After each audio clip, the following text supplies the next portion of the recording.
అయ్యా మాది రామరెడ్డిపల్లి చెర్లగూడెం రిజర్వాయర్లో 5 ఎకరాల భూమి కోల్పోయి ఉన్నాను. నా పేరు పల్లేటి రవీందరు. 493/94 సర్వే నెంబర్ మాది.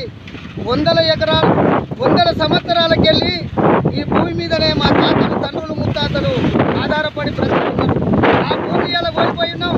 మాకు అన్యాయం జరిగింది అంటుంటే ఒక ఆఫీసర్ వచ్చి అంటున్నాడు, ఎందుకయ్యా మీరు సంతకాలు ఎందుకు పెట్టిర్రు ఆ రోజు, ఎందుకు ఈ రోజు మొత్తుకుంటున్నారు, మేము ఎందుకు పెట్టినామయ్యా అంటే చెప్తా.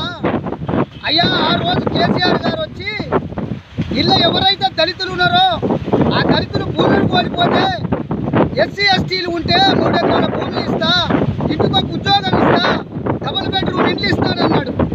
ఆ మాటలు విని మోసపోయి మాకు ఉద్యోగాలు వస్తున్నాయి కదా, ఇవాళ డబుల్ బెడ్రూమ్ ఇల్లు ఇస్తున్నాడు, ఎస్సీ ఎస్టీలకు 3 ఎకరాల భూమి ఇస్తున్నాడు, మా పిల్లలకు ఉద్యోగాలు వస్తున్నాయి అని చెప్పి మోసపోయి మేము సంతకాలు పెట్టాం. అయ్యా ఆ రోజు కేసీఆర్ అన్నాడు, నేను బాట తప్పితే తల నరుకుంటా అన్నాడు. ఇవాళ నీ తల కాదు, నీ తల ఎక్కడ పెట్టుకున్నావు కేసీఆర్? ఈ రిజర్వాయర్లో కోల్పోయిన ఈ రైతుల తలలు నరికేశావు కదయ్యా. ఇవాళ కేసీఆర్ గారు నీ మాటల గ్యారడిని వెనకడికి ఉన్నాడంట, వెనకడికి అన్నాడట. ఒక సామెత ఉంది, ఏతుల ఎల్లయ్యకు 7 దొడ్లు 3 ఎడ్లట. ఆ మాటలు విన్నాము. లట్కోర్ సాపు అనేవాడు వచ్చేవాడు చిన్నపిల్లలప్పుడు మేము. అయ్యా ఆయన వచ్చి ఒరిగడ్డాసాలు తుంగతూరాలు ఆనస్తలలో గాలిస్తే కలగలనే మాటలు చెప్పాడు ఆయన.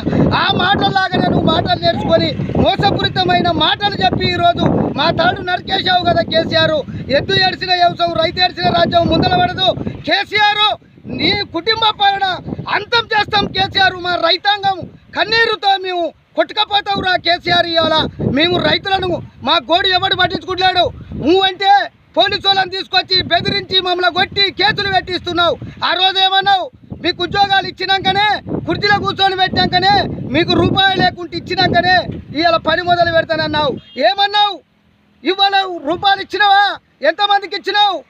75% మందికి కూడా రాలేదు ఈ రోజు. ఇంకా 25%కు మాత్రం ఇంకా డబ్బులు రాలేదు. నువ్వు ఇచ్చిన 4 లక్షలు కూడా 1 సెంటు భూమి దొరుకుతలేదు. మల్లన్న సాగర్కు 12 లక్షలు ఇస్తున్నావు. మా భూములు కావా? మేము రైతులం కావా? మాకెందుకు 12 లక్షలు ఇవ్వవు? మాకెందుకు అనుకున్న ప్రకారం ఉద్యోగాలు ఇవ్వవు? మాకెందుకు ఇల్లు కట్టియవు? మాకెందుకు భూములు ఇవ్వని ఇవాళ మేము అడుగుతున్నాం. కేసీఆర్ ఈ మాటలు ఇంకా ఎన్నాళ్ళు చెప్తావు? ఈ మోసపూరితమైన మాటలు చెప్పి తాగి ఫామ్ హౌస్లో వండుకున్నావా కేసీఆర్? మా రైతు బాధలు తెలవవా? మా చెర్లగూడెం వస్తానన్నావు, మా ఊరికి ఎందుకు వస్తలేవు? మా బాధలు ఎందుకు ఇంటలేవయ్యా? కేసీఆర్ గారు ఇప్పటికైనా నీ కళ్ళపల్లి మాటలు పక్కన పెట్టి మా రైతుల బాధలు అర్థం చేసుకొని మాకు న్యాయం జరిపించమని మేము కోరుకుంటున్నాం.